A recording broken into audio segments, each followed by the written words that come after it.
അടുത്തതായിട്ട് മനോരമ പറയുന്നത് Kozhikode medical college ആശുപത്രിയിൽ ചികിത്സയിൽ കഴിയുന്ന ദേവൻ എന്ന് പറയുന്ന വ്യക്തിയുടെ അനുഭവമാണ്.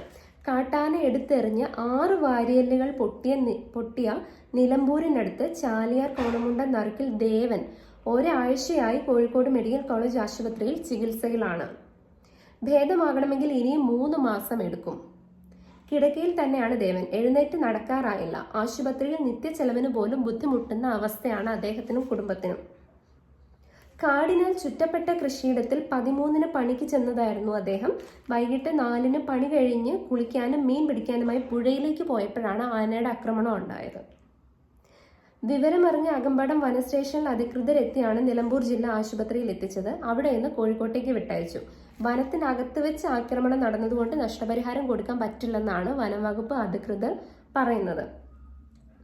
ജനവാസ കേന്ദ്രത്തിൽ നിന്ന് 1 കിലോമീറ്ററോളം അകലെയാണ്